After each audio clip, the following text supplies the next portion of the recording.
সুপ্রিয় দর্শক, আপনাদের সাথে আছি আমি জ্যোতিষী প্রকাশ অধিকারী।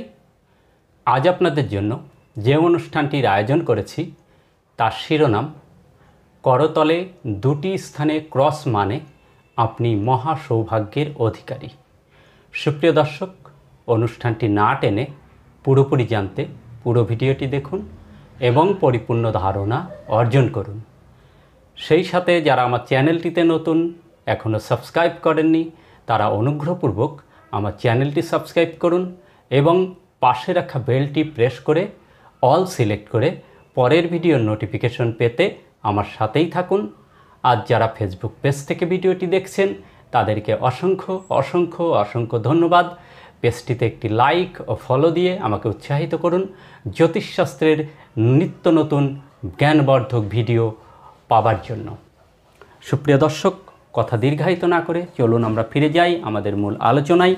আমাদের আজকের আলোচনার শিরোনাম করতলে দুটি স্থানে ক্রস মানেই আপনি মহা সৌভাগ্যের অধিকারী। হাতের এই রেখাটিকে বলে আয়ুরেখা বা লাইফ লাইন, এই রেখাটিকে বলে শিরোরেখা মস্তিষ্ক রেখা বা ব্রেন লাইন, এই রেখাটিকে বলে হৃদয় রেখা বা হার্ট লাইন, আর এই রেখাটিকে বলে ভাগ্যরেখা বা ফেট লাইন। এটি হাতের চারটি প্রধান রেখা। তো আজকে আমাদের আলোচ্য বিষয় দুটি স্থানে ক্রস সাইন। ক্রস সাইনটি কেমন? এই যে এই ধরনের গুণ চিহ্ন সম্বলিত গুণ চিহ্নের মতো দেখতে যে সাইনটি, এই সাইনটিকে বলে ক্রস সাইন বা ক্রস চিহ্ন। এই চিহ্নটিকে বজ্র চিহ্নও বলা হয়। মনে রাখবেন সুপ্রিয় দর্শক, এই ক্রস চিহ্ন শুধুমাত্র আজকে হাতে যে দুটো স্থান দেখাবো এই দুটো স্থান ব্যতীত যেখানেই থাক না কেন সেখানেই সেই গ্রহ অনুসারে অশুভ ফল প্রদান করে, কারণ এটিকে বজ্র চিহ্ন বলা হয়। এটি বজ্রের ন্যায় কিন্তু মানুষের জীবনে অশুভত্ব বয়ে আনে। তাই আমরা দেখব যে সেই ক্রস চিহ্নটি কোথায় কোথায় থাকে এবং কি ধরনের ফলাফল দেয়। এই যে রেখাটি পূর্বেই বলেছি, এই রেখাটিকে বলে হৃদয় রেখা, এই রেখাটিকে বলে মস্তিষ্ক রেখা। তো এই দুটো রেখার মাঝে যে চিহ্ন থাকে, যে ক্রস সাইন থাকে, অর্থাৎ এইভাবে যদি দুটো রেখাকে এক সূত্রে বেঁধে দেয় তাহলে কিন্তু এটি যে আমাদের আজকের আলোচ্য যে ক্রস, সেই ক্রসের একটি ক্রস সাইন। অর্থাৎ এটিকে বলে মিস্টিক ক্রস, দৈব ক্রস, আদি ভৌতিক ক্রস, গুহ্য ক্রস, অনেকে অনেক নামে অভিহিত করে। দেখুন, এটি দৈব ক্রস, অর্থাৎ এই জাতকের মধ্যে কিন্তু দৈব অনুগ্রহ, দৈব গুণ কিন্তু থাকবে। অর্থাৎ আমরা জড়জাগতিক মানুষ, আমাদের মধ্যে কিন্তু দুটো গুণ কিন্তু থেকে থাকে। একটি হচ্ছে আসুরিক গুণ আর একটি দেবতার গুণ। দুটো গুণই কিন্তু আমাদের থাকে। সেটি গ্রহ নক্ষত্রের অনুসারে শুভ অশুভ ফল অনুসারে জাতকের মধ্যে অ্যাক্টিভ হয়, কারো দৈবগুণ বা দেবগুণ আর কারো আসুরিক গুণ। তো এই ক্রসটি যাদের থাকবে তারা কিন্তু দৈবগুণ সম্পন্ন মানুষ, দেবগুণ সম্পন্ন মানুষ। এদের ভাগ্য কিন্তু প্রচণ্ড প্রচণ্ড ভালো এবং প্রচণ্ড সফলতায় জীবনে বয়ে আনে। এই জাতকদের জীবনে যতগুলো পরিকল্পনা করুক না কেন, এরা কিন্তু এদের জীবনের প্রত্যেকটি পরিকল্পনাকে বাস্তবায়িত করে যেতে পারে বা করে যাবার সক্ষমতা অর্জন করে। তবে এক্ষেত্রে বলে রাখবো, এই গুহ্য ক্রস যাদের থাকে এদের মধ্যে কিন্তু একটি ভীতিকর অবস্থান থাকে, অর্থাৎ এরা কিন্তু বৃহৎ কর্ম বা বৃহৎ কর্মযজ্ঞে রিস্ক নিতে ভয় পায়। তাই জ্যোতিষশাস্ত্র বলছে এই দৈব ক্রস বা মিস্টিক ক্রস যাদের আছে তারা যেন বৃহৎ পরিকল্পনা করে, সেটিও বাস্তবায়িত মৃত্যুর আগে হলেও জাতক করে যেতে পারে। এই জাতকদের মধ্যে থাকে সমস্ত প্রাণীদের মধ্যে, সমস্ত মানুষের মধ্যে সমদর্শী, ন্যায়, নীতি, আদর্শের একটি জ্বলন্ত উদাহরণ এরা হয়ে থাকে। এরা কখনোই অপরের ক্ষতি সাধন করে না, অর্থাৎ এদের মধ্যে দেবগুণ এটি কিন্তু অ্যাক্টিভ থাকে। এই ক্রসটি মানুষকে উন্নতির শেখরে নিয়ে যায়। তবে এখানে শর্ত রয়েছে, আপনারা অনেকেই কিন্তু এমনটি বলে থাকেন যে এই ক্রস রয়েছে কিন্তু সফলতা নেই। এবার কারণটি জেনে নিন। এই ক্রসটি কিন্তু পারফেক্ট হতে হবে, পারফেক্ট ক্রস। অর্থাৎ দেখুন, এখানে মনে করুন একটি মাথা লাগেনি, একটি মাথা এইভাবে স্পর্শ করেনি, অর্থাৎ এই রেখাটি কিন্তু দুটো রেখাকে সংযুক্ত করে, হৃদয় রেখা এবং মস্তিষ্ক রেখাকে। মস্তিষ্ক কর্ম পরিকল্পনা করে আর হৃদয় সেটা বাস্তবায়ন করে। অর্থাৎ এই রেখাটি যাদের থাকে এরা যে কর্ম পরিকল্পনা করে সেই কর্ম বাস্তবায়নের দিকে কিন্তু অগ্রসর হয়। তাই যখন এটি থাকবে না তখন কিন্তু এটি শুভ ফল পাবে না। আমি এখানে একটি উদাহরণ টানব। এটি একটি বিদ্যুতের তার, বিদ্যুতের তার যদি মাঝখানে কেটে যায়, যদি মাঝখানে এমনটি কেটে গেল, তাহলে বিদ্যুৎ প্রবাহ কিন্তু বন্ধ হয়ে যায়, বিদ্যুৎ প্রবাহ আর থাকে না। তাই এরকম থাকলে এটির শুভ ফল কিন্তু এরকম ভাঙা থাকলে শুভ ফল কিন্তু পাবে না। এবার দেখুন অনেকের কিন্তু এরকম রয়েছে, এটি অনেক মানুষের হাতেই থাকে কিন্তু পারফেক্ট খুব কম মানুষের হাতে পারফেক্ট এই মিস্টিক ক্রসটি থাকে। অনেকের হাতে এরকম রয়েছে, মাঝখানে কোথাও লাগেনি। দেখুন এখানে কিন্তু বহু ধরনের মতাদর্শের বিষয় রয়েছে, এক একজন এক এক ধরনের মত কিন্তু দিয়ে থাকে। তো এটি কিন্তু পারফেক্ট ক্রস নয়।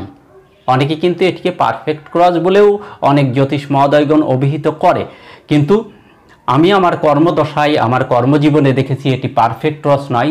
তার পরেও আমি দেখুন ভৃগুর যে জ্যোতিষশাস্ত্রীয় গ্রন্থটি রয়েছে ভৃগু, সেখানে কিন্তু দেখবেন যে এই ক্রসটিকে পারফেক্ট ক্রস নয় বলে অভিহিত করা হয়েছে। আর ভৃগু হচ্ছে যারা যারা জ্যোতিষশাস্ত্র অধ্যয়ন করে তারা এমন কোনো জ্যোতিষী নেই, মানে খুব কম সংখ্যকই আছে যে যারা ভৃগুর বই অধ্যয়ন করেননি। তো সেখানে এই ক্রসটিকে কিন্তু পারফেক্ট ক্রস না এই হিসেবে অভিহিত করেছে। আবার দেখুন পারফেক্ট মিস্টিক ক্রস হচ্ছে কীরকম, যদি এইভাবে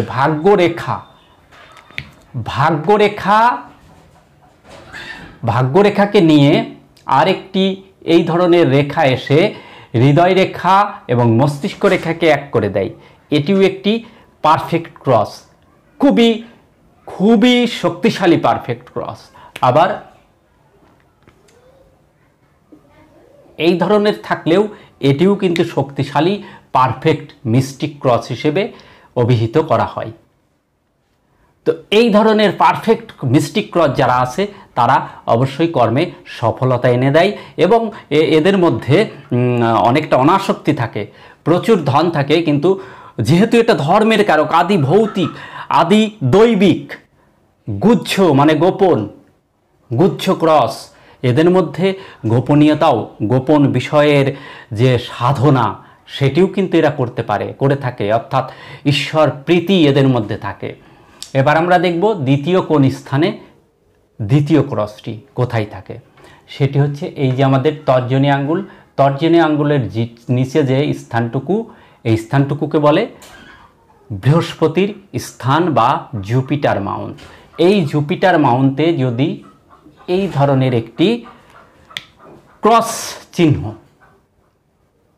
থাকে তাহলে সেটি অত্যন্ত শুভ থেকে শুভ ফল দেয়। কেমন শুভ থেকে শুভ ফল দেয় এবং কি ধরনের শুভ ফল দেয় সেটি একটু আলোচ্য বিষয় বা আলোচনা করার প্রয়োজনীয়তা রয়েছে আপনাদের জ্ঞাতার্থে। দেখুন বৃহস্পতি হচ্ছে আমাদের শিক্ষার কারক, আমাদের জ্ঞানের কারক, প্রজ্ঞার কারক, জ্ঞানকে উন্মোচিত করবার কারক। বৃহস্পতি আমাদের দাম্পত্য সুখের কারক, বৃহস্পতি আমাদের বিবাহের কারক, সৌভাগ্য এবং প্রতিষ্ঠার কারক বৃহস্পতি। বৃহস্পতি ন্যায়ের কারক, কারণ বৃহস্পতি দেবগুরু, বৃহস্পতি ধর্মের কারক। এই ক্রসটি যাদের থাকবে তারা একাধারে জ্ঞানী। জ্ঞানী বলতে এদের মধ্যে প্রচুর জ্ঞান কিন্তু বিরাজ করে। প্রাতিষ্ঠানিকভাবে যদি এরা সুশিক্ষিত হয়ে নাও থাকে, তবুও দেখবেন যে এদের সঙ্গে যখন আপনি তর্ক বা কথায় লিপ্ত হবেন, তখন দেখবেন যে এদের মধ্যে যে জ্ঞানের যে স্ফুলিঙ্গ সেটি কিন্তু বের হতে থাকে। এরা কিন্তু প্রচুর জ্ঞানী হয় এবং সৌভাগ্য এবং প্রতিষ্ঠা, সততা এবং ন্যায়ের সঙ্গে এরা ছিনিয়ে আনে। এরা ধর্মযাজক হতে পারে, ধর্মকে হৃদয়ে লালন করে থাকে, অর্থাৎ এক কথায় এরা সৎ জীবনযাপন করে। সবচেয়ে বড় যে বিষয়টি, এই ক্রস সাইন থাকলে সবচেয়ে বড় যে সফলতাটি জাতক বা জাতিকা পেয়ে থাকে, সেটি হচ্ছে এদের জীবনের প্রকৃত যে উত্থান, জীবনের যে সৌভাগ্য প্রতিষ্ঠার উত্থান বা সেই দ্বার কিন্তু উন্মোচিত হয় বিবাহের পরে। এরা কিন্তু গুণবতী নারী জীবনে পেয়ে থাকে বা গুণবতী পুরুষ, গুণবান পুরুষ এরা জীবনে পেয়ে থাকে। যদি জাতিকা হয় তাহলে গুণবান স্বামী পায়, আর যদি জাতকের হাতে থাকে তাহলে গুণবতী স্ত্রী পেয়ে থাকে। বৃহস্পতি আমাদের দাম্পত্য সুখের কারক, বৃহস্পতি আমাদের বিবাহের কারক। এরা বিবাহোত্তর সম্পদ, ধন সম্পদও পেয়ে থাকে এবং এদের দাম্পত্য জীবন এতটাই মধুর হয়। দেখুন সেখানে হৃদয় রেখাটি দেখবেন যে হৃদয় রেখাটি একেবারে সুন্দর, সূক্ষ্ম, লাল গোলাপি আভাযুক্ত, কোনো অশুভ চিহ্ন বর্জিত রয়েছে কিনা। অশুভ চিহ্ন বলতে হৃদয় রেখা যদি ভাঙ্গা থাকে তাহলে অশুভ, যদি এরো রেখা থাকে অশুভ, যদি হৃদয় রেখাতে তিল চিহ্ন থাকে তাহলে অশুভ, হৃদয় রেখাতে এই ধরনের নিম্নমুখী শাখা রেখা থাকলে অশুভ। যদি এই ধরনের অশুভ রেখা মুক্ত থাকে, অর্থাৎ এরকম একটি পরিচ্ছন্ন হৃদয় রেখা থাকে, সঙ্গে একটি বৃহস্পতিতে ক্রস সাইন থাকে, তাহলে সেই জাতক কিন্তু এই পৃথিবীতেই স্বর্গ রচনা করে। কিভাবে বলছি পৃথিবীতেই স্বর্গ রচনা? এদের দাম্পত্য জীবন এতটা মধুময় হয় যে এরা সুখের দোলায় কিন্তু দোল খেতে থাকে। দেখুন, কোনো মানুষের যদি দাম্পত্য জীবন সুখের না হয়, তাহলে কিন্তু সেই জাতক বা জাতিকা জীবনে উন্নতি কিন্তু করতে পারে না, উন্নতি ব্যাহত হয়, ব্যাঘাত ঘটে। মানসিকতা যদি অশান্তির দিকে পড়ে থাকে, তাহলে সে জীবনে কর্মে সফল, কর্মের দিকে কিভাবে মনোনিবেশ করবে? তার মাথায় বা মস্তিষ্কের উপরে তো অশান্তির যে কালো মেঘ সেটি ছেয়ে আছে, তাই সে তো কর্মে মন দিতে পারে না। আর কর্মে যখনই ভক্তি শ্রদ্ধা সহকারে মন দিতে না পারে, তখনই তো তার কর্মে বিফলতা নেমে আসে। তো এই জাতকরা কিন্তু এইভাবে, এই জাতকরা যেমন ধনবান হয়, বৃহস্পতি তো সৌভাগ্য প্রতিষ্ঠার কারণ, আর বিয়ের পরে এদের ভাগ্য উন্নয়নের যে গাড়ির মাইলেজ এটি কিন্তু তত্তরায়ে ওঠে, অর্থাৎ এদের প্রকৃত যে ভাগ্যের তালা, সেই তালা কিন্তু বিয়ের পরে খুলে যায়। সুপ্রিয় দর্শক, আমার অনুষ্ঠানটি যদি আপনাদের ভালো লাগে তাহলে অবশ্যই আমাকে একটি লাইক প্রদান করবেন। আপনাদের একটি লাইক আমাকে ভিতর থেকে অনুপ্রাণিত করে, উৎসাহিত করে, উজ্জীবিত করে জ্যোতিষশাস্ত্রের নিগূঢ়তম রহস্যগুলো, গোপনতম বিষয়গুলো আপনাদের সামনে তুলে ধরবার জন্য বা উন্মোচিত করবার জন্য। এতক্ষণ সাথে থাকার জন্য আপনাদের অসংখ্য ধন্যবাদ। অনুষ্ঠানটি যদি ভালো লাগে বা এখান থেকে জ্ঞানবর্ধক কিছু পেয়ে থাকেন, তাহলে অবশ্যই শেয়ার করে আর 5 জনকে দেখার সুযোগ করে দিবেন। এতক্ষণ সাথে থাকার জন্য আপনাদের অসংখ্য ধন্যবাদ। দেখা হবে পরের কোনো এপিসোডে। ততক্ষণ ভালো থাকুন, সুস্থ থাকুন, সুন্দর থাকুন আর শান্তিতে থাকুন, এই শুভকামনা ব্যক্ত করে আজকের মতো এখানেই বিদায়।